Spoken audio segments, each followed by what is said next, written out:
এক বছর পর এই মাছটা নিয়ে আসলো। তো চলুন দেখা যাক কি মাছ নিয়ে এসেছে বড়মশাই এক বছর পর।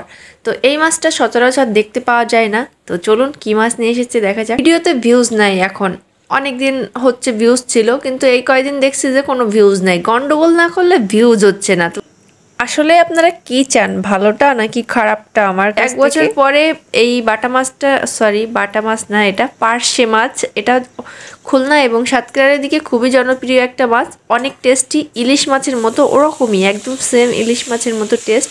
তো যারা চিনেন তারা তো চিনেন, আর যারা চিনেন না তাদের জন্য বলে দিলাম এত টেস্ট। তবে ঢাকায় এটা খুব কমই দেখা যায়। তো এবার আমি এটা কাঁচা লঙ্কা দিয়ে বাটা দিয়ে আমি খেয়েছি, অনেক টেস্টি। তো আমার ভিডিওর জন্য কালার সুন্দর করার জন্য কিন্তু আমি শুকনো লঙ্কা ব্যবহার করেছি, শুকনো লঙ্কা জিরা শিলপাটায় বেটে একদম নিপিস করে বাটতে হবে। বেটে সরিষার তেল দিয়ে এটাকে ভাজতে হবে। তো এই মাছটা হালকা করে আমি ভেজে রেখে দিয়েছিলাম, তো সেই ভিডিওটা নেওয়া হয়নি, কারণ আমার ফোনটা অসুস্থ থাকে সবসময়, চার্জে বাঁধাইতে হয় তাকে, তাই জন্য সেই ক্লিপটা নেওয়া হয়নি। সুন্দর করে মাছগুলোকে হালকা করে ভেজে নিয়েছি, হালকা করে ভাজলে দেখবেন টেস্টটা দারুণ হয়। আর পেঁয়াজ রসুন ছাড়াই এটা রান্না করবেন, পেঁয়াজ রসুন দিয়ে একদিন রান্না করে দেখবেন, আর পেঁয়াজ রসুন ছাড়াই শুধু জিরা আর লঙ্কা বাটা দিয়ে একদিন রান্না করে দেখবেন, এত টেস্টি হয়। আর এটা অল্প আছে, অল্প জল দিয়ে এটা রান্না করতে হয়, আর চুলা আঁচটাও অল্প আঁচে রাখতে হয়, তাহলে এত সুন্দর কালার আর এত সুন্দর টেস্ট বজায় থাকবে।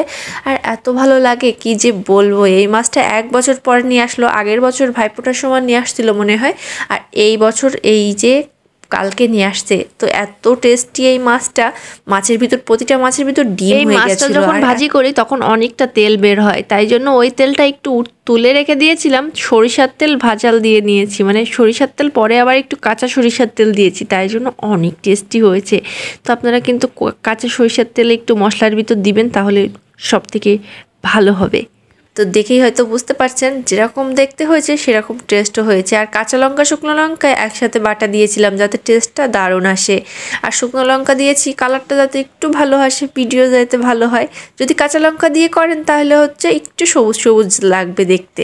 তো এখানে কলমি শাক ভাজা করে নিয়েছি, আর সকালে আমি ডিমওয়ালা মাছটা নিয়ে খেতে বসে গেছি। এটা দুপুরের জন্য ছিল, কিন্তু আমি সকালেই খেতে বসে গেছি, কারণ ভিডিওটা আপলোড করতে হবে রাত্রেবেলা, তাই জন্য আর অত দেরি করি নাই, কোনো ভিডিও আমার তৈরি করা নেই, তো তাই জন্য এটাই আজকে আপলোড করে দিলাম। এই যে কলমি শাক ভাজাটা খেয়ে নিলাম, করলা সেদ্ধ সকালবেলা খেতেই হবে, ওটা তো তিতো, তো তাই ওটাই খেয়ে নিলাম।